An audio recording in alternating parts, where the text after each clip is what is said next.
Jetzt geht's los. Ja. Guck mal, schon können wir ganz offiziell. Oh, we should speak English. Unfortunately for you, yes. And yes. I would like to welcome you, Leonardo Marino. Yes. It's very nice that you came to us from Edenkoben this time, but actually you are from Milano. I live in Milano, yes. Yes. What is the English word of Milano? Milano. Milan. I think, or maybe Milan. Milan. Yes, Milan. just take the O off. Okay. Thank you very much for coming. And now we are very curious about your work, and let's have a glimpse into your music and your work.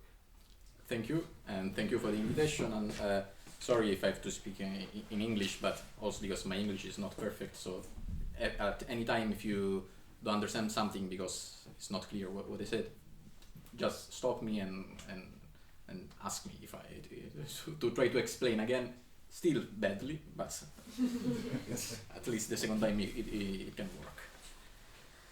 So it's I prepared a sort of presentation also to is a little bit more comfortable for me also because I can look at some English word and it can be easier, but so it can be a little bit more friendly. I will try to talk about some expressive elements of my work and a little bit about some technical topics, but not too much, and you'll understand why in a while. And I would like to start with this piece. This concerto per pianoforte ensemble. It's an old piece. You mean it's like in 2017. It's not that old, but for young composer, 7 years is like for dogs. It's like it sounds like 50 years ago. And I want to talk about this concerto. It's not actually a concerto because it's a small piece. It's like 10 minutes long. It should be called concertino, but I hate the Italian word for concertino because it sounds childish, but this is my problem with Italian, so don't. And this was written as I was still a student, and I think it's the first piece that gave me a little bit of confidence and to pursue a little bit of this artistic path, and it is the starting point for the thing I start to do afterwards. So it's I think it's also a good starting point also for explaining something. It was played in Kiev in 2017. It is a different world. So I don't know if this place still exists right now, by the Ukho Ensemble based in Kiev, and Dina Pisarenko at the piano. She was amazing because she managed to perform the piece even if she received like 2 or 3 weeks before, and it's quite difficult the piece. So she was impressive because it was for a masterclass held by Stefano Gervasoni, Italian composer who is also a teacher in Paris, and Samuel Andreev. But maybe we can listen to it and we can talk a little bit. So I have to close this. Sorry, it's always a little bit tricky with this. So. Okay. Let's hope it will work.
piece that you heard, I think you can find like 1,000 of influences from different composers.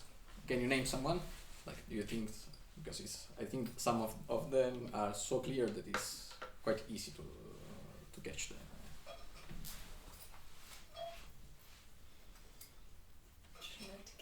Schnittke, okay. Mm-hmm.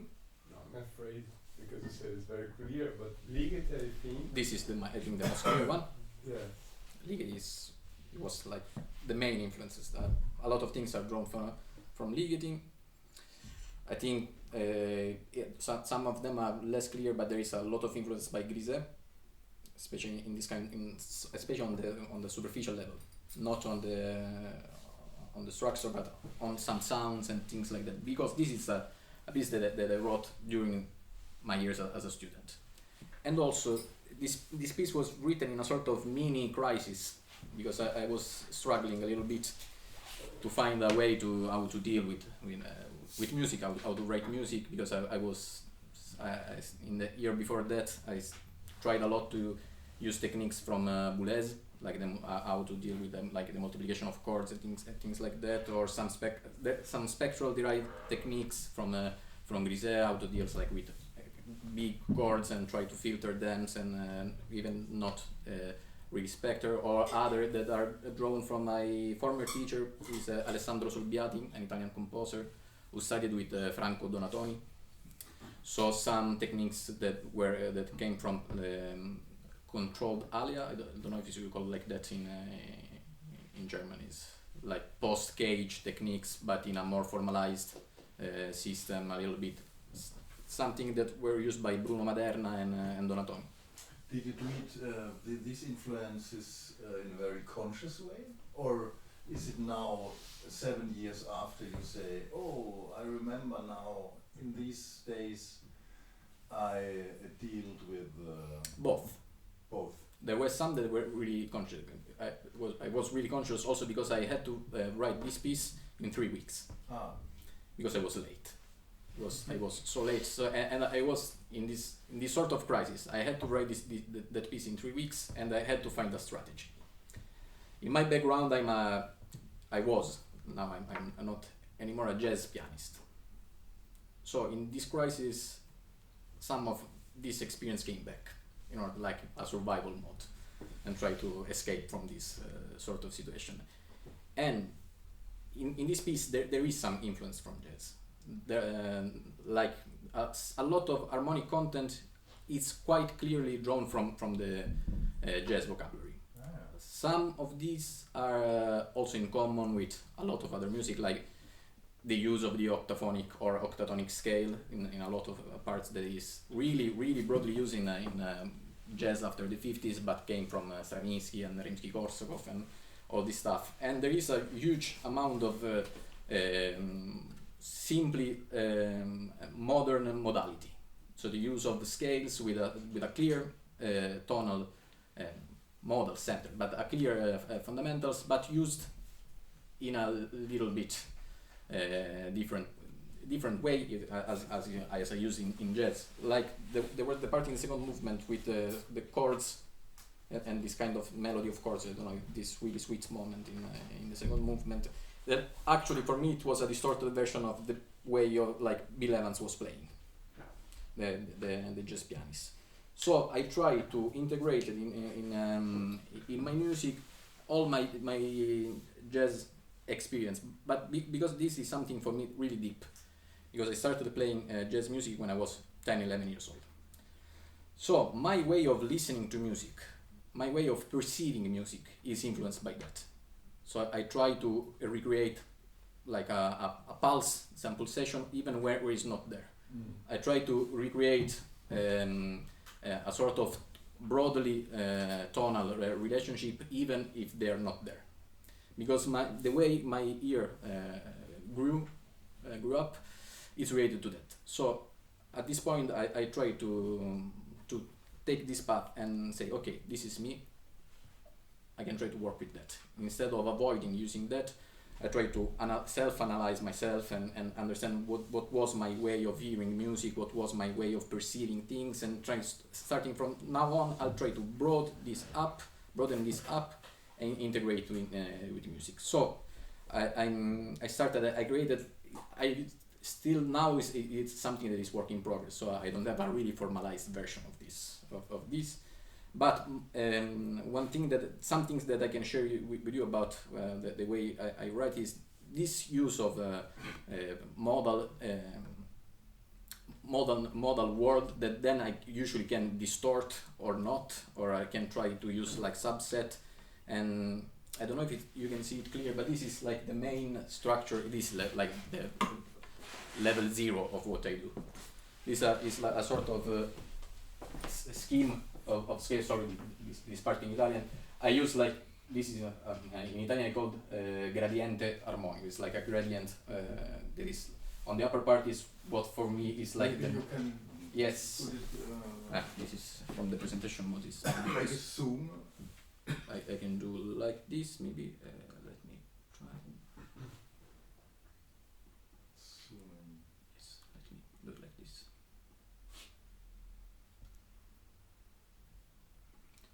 Because I have on the really upper part, I have just a Lydian scale. I don't know if you can see it. Okay, sorry, the name are Italian. Sorry for this. So I have a Lydian scale on the top that is for me, from what I perceive. This is not generalized for anyone. It's just the way that for me, and but also in general for jazz musician is the most open sound that you can have. And it's also is based on the superposition of perfect fifth quint, and if you it's like G, C, G, D, A. Sorry, it's in do sol re la mi si fa diesis. Sorry for that. And these are really open sound for me. And on the other side, I have the contrary, that is the Locrian scale. Not too fast, please. Yes, this is. we have to understand. Please go back. Okay, I had Yes. this. No, but I would just want to say the upper part and the lower part. Okay. So I have the Lydian scale on top. Yeah, and then you change. No, but on the other side, I have the Locrian scale. That is for me the most closed sound. That is like the opposite of the Lydian scale. And for then you. Yeah. Everything of this is based on. Can you play on the piano? Yes, of course. The Lydian scale and then the Locrian scale. Yes.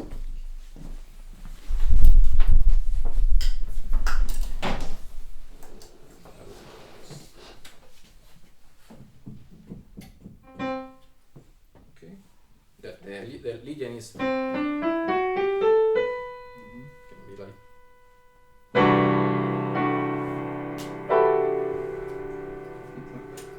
On the other side, I have. Yes. Oh, sure. And for you, the Lydian is more open than the Locrian? Yes. Ah, yeah. Because I have, on one side I have. On the other side I have. They have some, especially played in this way. They have some similarities, but as a sound, I have these two poles on my perception. Of course, I'm not taking account the chromatic scale in this case, because the chromatic scales change everything that I use as a way to go from one to another. And then I have these like other scales that they are created. I can create a balance. If I change a note from here and I put a note from the other scale, I can create a sort of way of going from the dark side to the bright side. That is. Ah, yeah. Okay. And you do that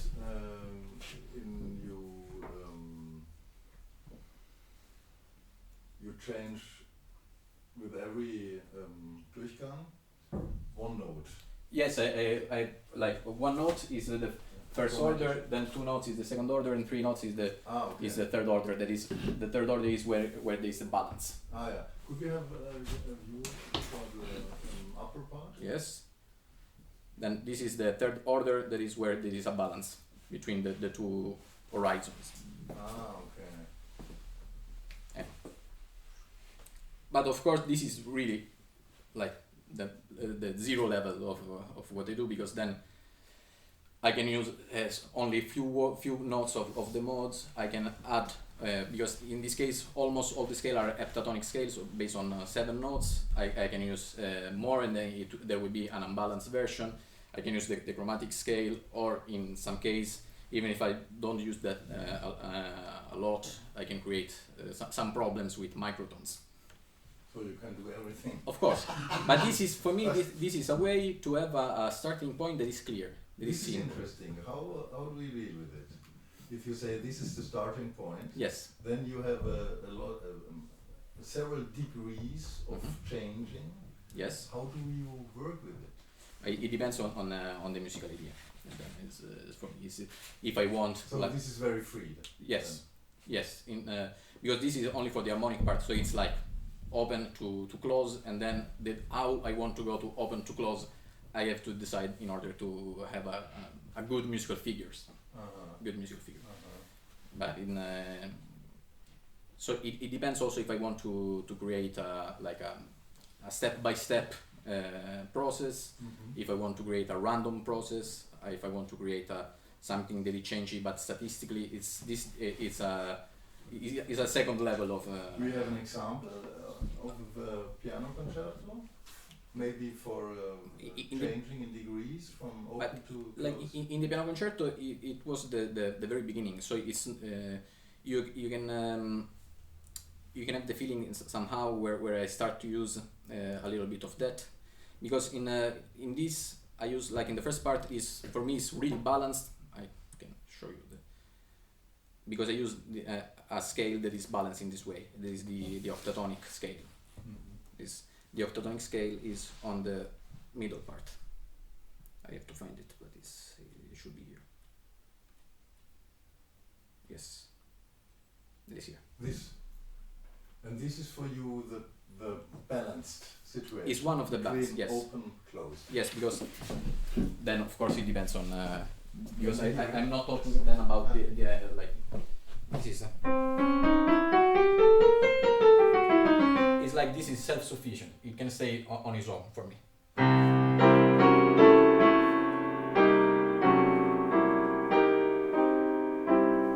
can create a lot of like this is the Petrushka chord, and for me this is but this is still related to my perception. It's not. This is how, because in jazz, this is standard to have this kind of chords.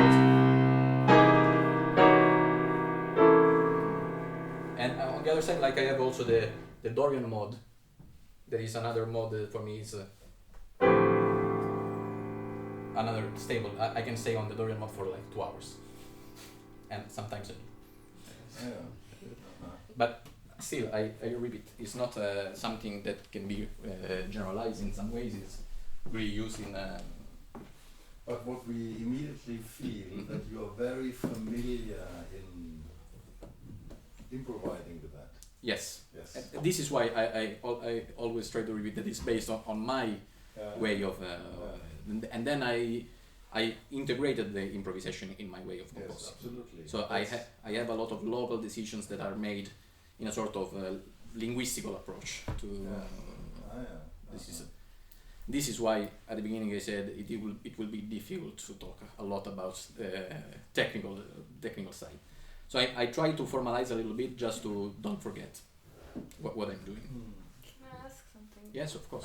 For the 1 and the 2 that we see right now with the arrows, like the both are. Oh no, okay, it's not the same. Then No. I want to ask again. It's the Dorian, the first one, Dorian.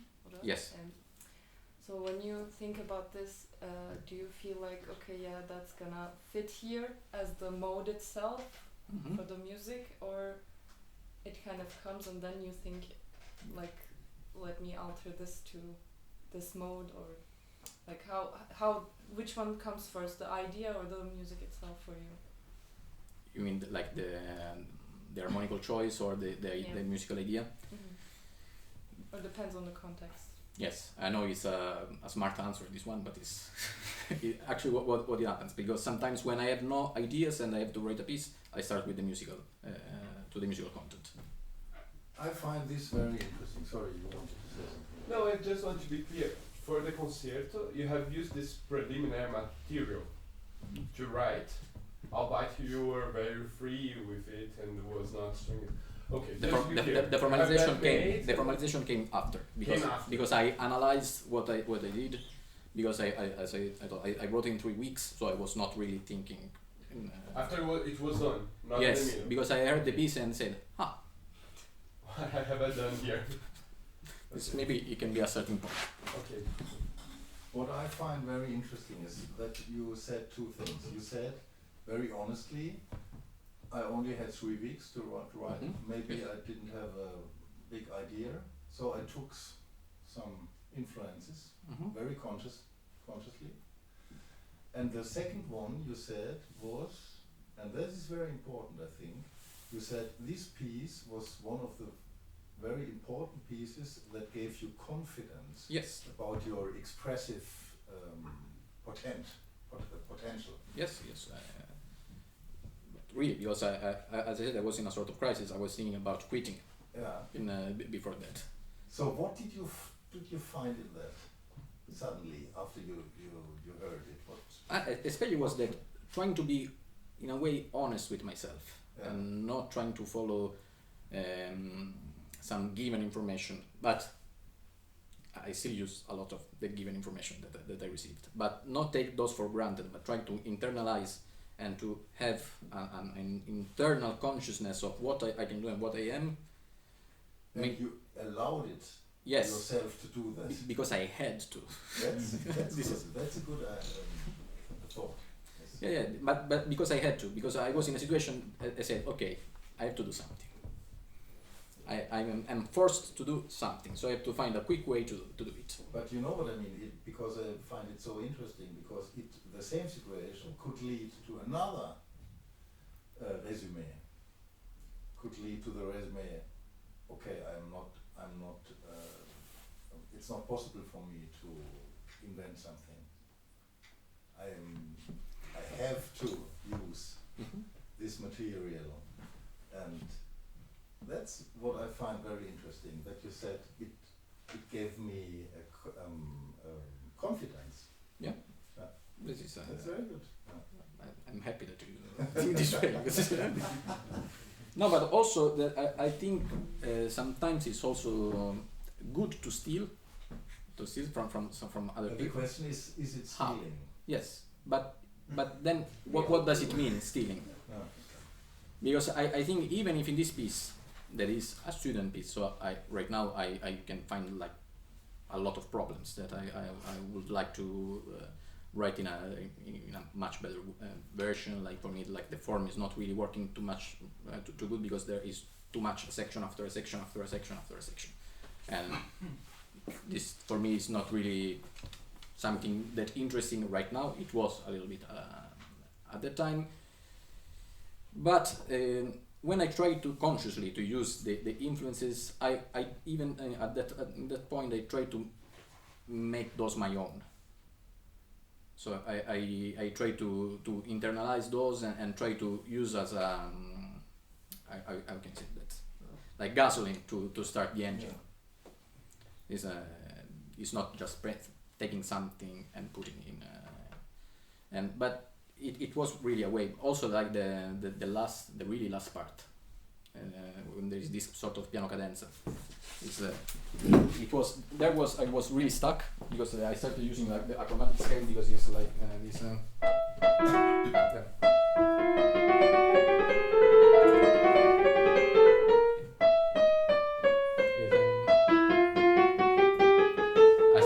It was the part where I was really stuck, and there I said, okay, let's start with a neutral material and try to make something out, and this is one of the other material, of course, the chromatic scale that sometimes I used to have because talking back to these modal gradients, of course the chromatic scale is the most chaotic balance because you have everything is in it, but this is of course after that I can try to look again to the presentation.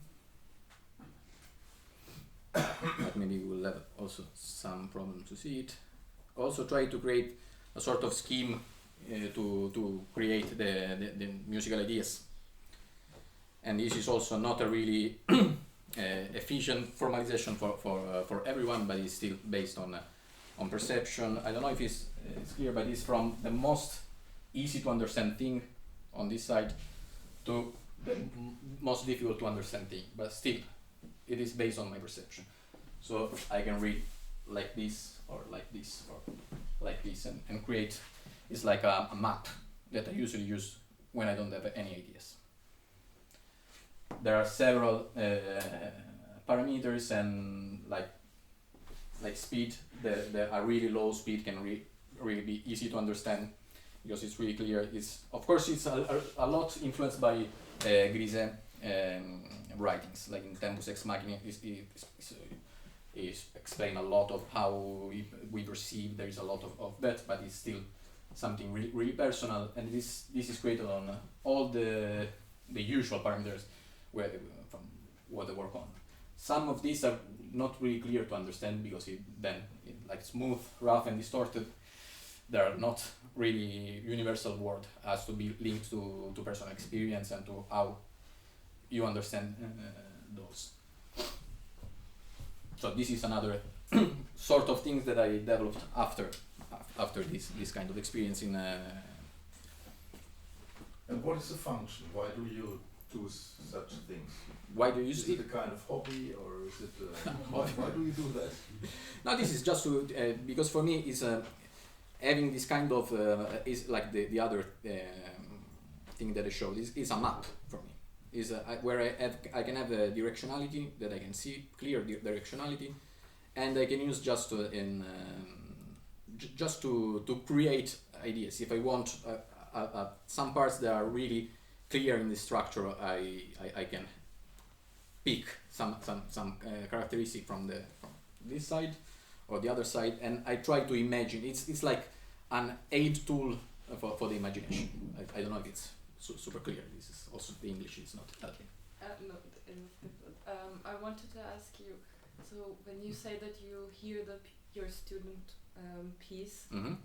you say that it's too like section after section, Mm-hmm. and it sounds very like block maybe Mm-hmm. to you. So that's the form of it, and then this is the musical part of it. What we hear, isn't this also kind of making it section, or isn't this like, is it, or that's the question, is it limiting you in any way? Because sometimes, like, is it sometimes better not to see the map, or do you always need to see it? No. Or do you think that in sound you can hear the map itself, and does that limit you in any way, or would it? This is a good question, of course. On the thinking in sections, I think no, because it depends on how you use this. If you use it as like only the steps, it becomes a section. If you can see this as a process, then it will not be a section thing. Or this, it's a little bit out of the map, but it depends on how you use the map.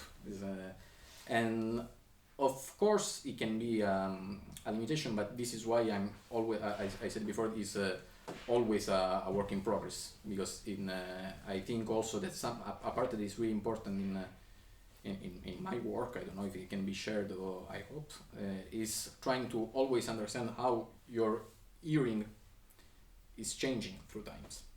So it can be that in a few years I will not agree with this. But the problem is being honest with yourself, for me. Is trying to understand if this, okay, you get bored also with this, and this kind of hearing is a little bit less interesting. I will take some time to think about it and try to find a new solution. I don't think that there could be something that is fixed forever.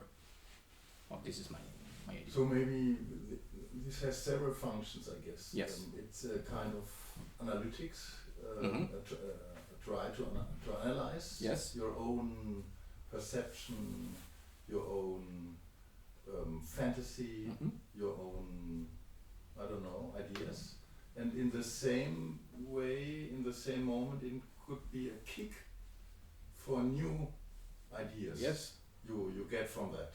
Yes, because of course you can see also like also a possible map of combination. I have not used all the combination that can be there. It's not that I have to use only this way. I can try to create a sort of complex, not really super clear or not clear idea. Also for me, trying to combine all those elements and trying to find balance between those elements. And there are a lot of combinations there that I've not used. So it's a little bit like a board game somehow. But that's not like composing like serialized integral serialism, like Boulez or the whole group after the 50s, like they compose like that with everything pre-calculated or somehow. That's not like that. That's more free. Of course, but because there are not real content in here. These are characteristic.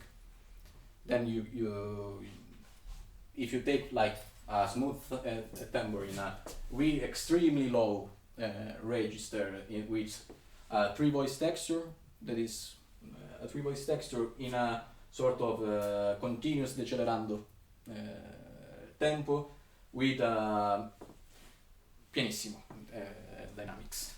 But like you predeterminate this kind of stuff, Sean, or the yeah, but this is this there are like it's like a But that's right. no It's everything is it depends what you ask.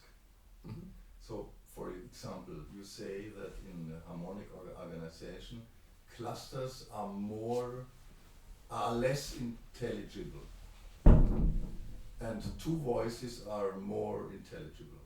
yes, But it could be the other way around. of course.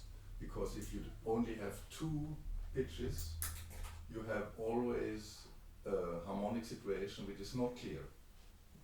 You need three tones for a clear harmonic situation. So it could be two pitches, could be very less intelligible, as when you make a cluster, it's one gesture and it's very clear. But then it depends on the temporality of the event, because Absolutely. this is why if I take So you have to combine two voices or like Yes. like cluster masses with periodic, it's quite clear that we are here. It's easy to understand. This is, maybe you start to You know, I don't want to criticize you, but No, in but a it's- way it's absurd. Of course in a it way, is. it's totally absurd. Of course. Because you can everything combined. Yes. And, No, but it is. But also, as I said before, it's just a tool for my imagination. That's what I wanted to say. Yeah, it's a it's tool this. for your personal imagination. Yeah, I think there is a little bit of a problem of after the avant-garde that every tool that a composer develop can be understood as a tool for everyone, like a theory. This is not a theory. Yes, that's This is important. not That's completely a important, theory. yes. For me, I'm not trying to be sort of trying to spread the word and this is the way to compose. No, not at all. This is how I'm crazy with it. Yes, yes. And so it's clear that for me, is being this a sort of representation of my brain, for me it's easy, it's clear. Oh, it's Leonardo. Yes, it's, so it's, this is why I said before that this is why it would have been difficult to speak about. Yeah, but that's good. Yeah, no, but also because with this I can improvise. Yeah. So this is why it is not a serialistic approach. Mm-hmm. With this I can improvise.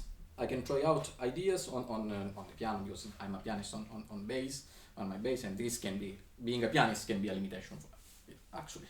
But this is another problem. So I can play with this. It can become actually a game. It's because I was reading last night about the whole debate after Webern Okay. to compose like with your ear, like hear what you're composing and what the material needs to be or needs to be transformed. And like Marco said, like it feels a little bit. I feel so a little absurd like when I saw something like that. That's why this kind of need to hear and to see what the material needs to be. It will be interible or not interible, so whatsoever. Yeah, But I find it also interesting to see something like that. no, but actually this is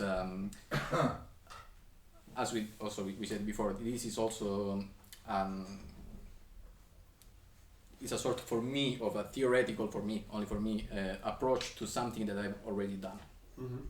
Also, it's also as you said before, Marcus, it's also as an analytical approach to understand better what I did. What I'm doing. Yes. Exactly. So it's a tool that I use in this way. But So it's more a tool looking backwards. yes, As a tool looking in the future. Maybe.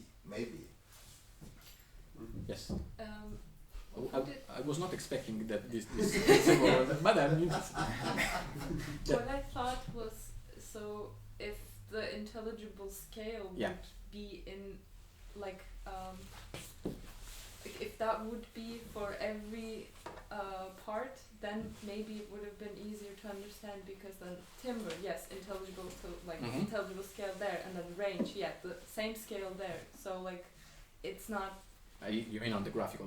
Yeah, if this- the scale was on the bottom of every yeah. line, then I guess it would have been like as of course, since it's your map, like Yeah. it's very easy to understand. But I think for me that would have been very easier to understand. And then if I hear something, then I can really think, oh yeah, dynamics is like on the like green side of the intelligible scale, but like the range is completely on the red side, but together it creates like this. Like to observe, maybe that could have been easier to understand.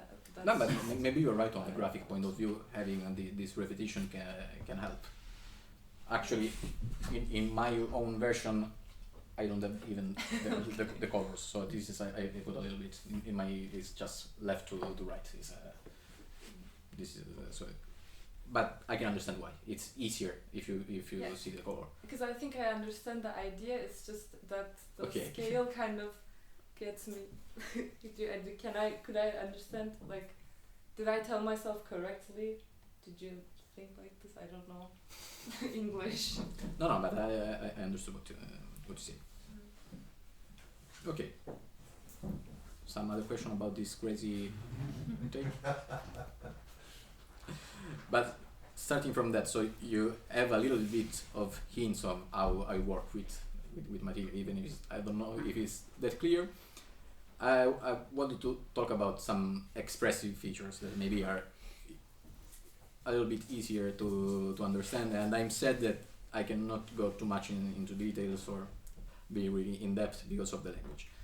These are two expressive features that I found really important. First is the relations between music and drama, but can be dramaturgy in a broad sense, or it can be operatic things. And the second one is a quite new one, so I have only a few examples of this, because I started doing something like that only last year. The relationship between the music and dramaturgy started because after this concerto that you heard, I had the chance to write a small opera in the Biennale of Venezia, and this was another epiphany. It changed because I was forced to deal with things that in instrumental music were not there, like how to deal with the structure, and so this panel thing was not really working well, and also the melodic lines, somehow they have to be there even when you don't want them. You still have to think about those. I think so. The dramaturgy part took over a little bit over my my way of making music, and now this can look a little bit crazy. But I developed an approach that is like every piece of music for me can be of my music. In this case, can be seen as a sort of shadow of theater. What I mean, the theater and music and the live music, the music like concert music, are both diachronic art. They develop in time. They are performed live, and it can be understood for me from my own perception. Each piece I write like a sort of emotional subtext of a text that cannot even be there. So I can organize the music like a sort of plot with characters and scenario, but of course all of this is an abstraction of the literary approach to the music, because I'm dealing with a sort of dramaturgical organization, but without the meaning of the dramaturgy that you can have in literature, or you can have in theater. But you also can work with meaning in the case of theater stage work. And I wanted now to talk about the second opera that I wrote, that is called 8 minutes, nous y étions presque. That is an opera in 5 parts, a full-length opera. It's 1 hour and 30 minutes. We will not listen to the whole opera, don't worry. That was written during the pandemic, and you will understand in a few seconds that this was a big influence, the pandemic situation on this opera, and was performed in 1st of September 2021 in Geneva. We can start from the title, that is 8 minutes, nous y étions presque. That means 8 minutes, we were almost there. And what does it mean? I have to talk a little bit about the story of the work. This is the two phrase from the libretto, the two characters, Irene and Patricia. They say, I translate in English, is why 8 minutes, pourquoi 8 minutes? And it is the time it takes for the light to travel the distance between the sun and the earth. So the time that takes for the light to take this distance. Because this opera is, we are in a sort of apocalyptic scenario, it's a dystopian scenario where the sun is about to die, and the characters, they create a ritual in order to prevent the disappearance of the sun. Mm. So it's a dream-like ritual, it's an onirical situation, it's a little bit of a crazy ritual. And we have these characters. There are Patricia and two sisters, Patricia and Irene. There are two actresses. Then the Divinité du Renouveau, they are like the god of renewal. There are dancers, and les officiants, the priests of the ritual. There are singers, there are soprano, mezzo soprano, and two bass baritons. The goal of this ritual is to prevent the disappearance of the sun, but in a crazy way, doing a sacrifice and letting Patricia becoming the new sun. Of course, is an impossible thing. Did you invent that? It was an original, yes, but I worked with a writer. Okay. He's called Pablo Jacob Montefusco. He's an Italian-Swiss writer. So you work together? Yes. And the structure is clearly is divided in 5 parts, and there are like the parts of the ritual. So everything is going on the diegetic level. Is always at the same time. Is the music of the ritual. The audience is the audience of the ritual. The orchestra is the orchestra of the ritual. So it's like it's like a sort of oratorio but a crazy one. In fact, it is the structure is a little bit has some echoes with the Roman Rite Mass. I'm Italian, so you know we have it everywhere. So it's even if you don't want, it's everywhere. So there is like the first part is like the drama and Catholicism. Yeah, and they have the mustache and they eat pizza, so you know it's and the opera, so it's I'm a stereotype. Crepuscule is like the liturgy of the word. Is the first part of the where usually in the mass they speak a lot. Then we have the Eucharistic liturgies where the sacrifice of Jesus, but in this case is of Patricia, take place, and then we have the concluding rites, and also this the fact that Patricia has to become the new son is a sort of messianic figure, but of course there is no then in the relation in content. It's just the structure that is similar, and everything is there is like a dreamlike filter of the in this ritual. I wanted to show you a scene from the opera. Crazy. This is maybe we can talk about 2 scenes. I don't know after about the time, but let's listen to this one. Is Après la nuit doit venir le jour. It's after the night, the day has to come, and notre appel, that is our appel. Appel. Yes. Okay. This is like the climax of the first. The climax. Yes, of the first part. In this case, maybe we can see the realization instead of looking at the score. Luminosité. A bit more long, please. Augmentation brève. Fantastiquement grande. No, the first one, yes. That. This is maximum. It's maximum. And can't you Quelques more? secondes. No? This is maximum. Résultat visible durant des mois, des siècles, des années-lumière. Luminosité. Augmentation brève. No. Must be. Fantastiquement grande.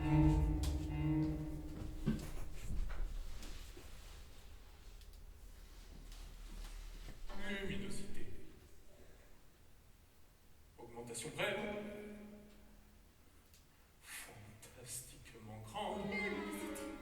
Processus. Augmentation brève. Durée. Fantastiquement grande. Quelques secondes.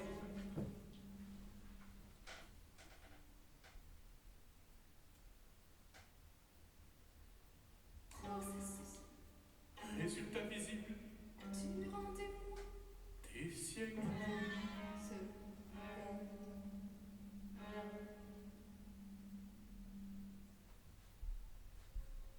Résultat visible. Des années-lumière. Du rendez-vous. Des siècles. Seconde. Années. Secondes.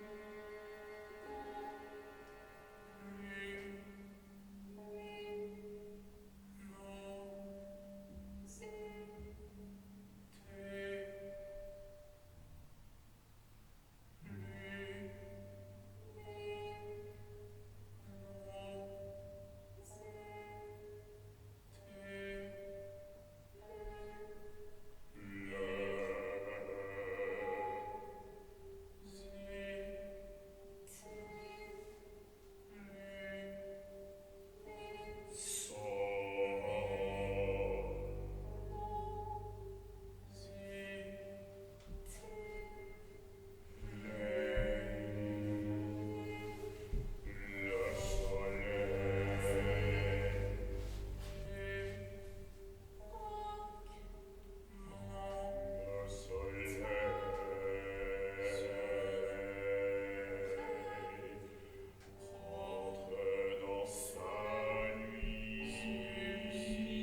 que met la lumière à parcourir la distance entre le soleil et la terre.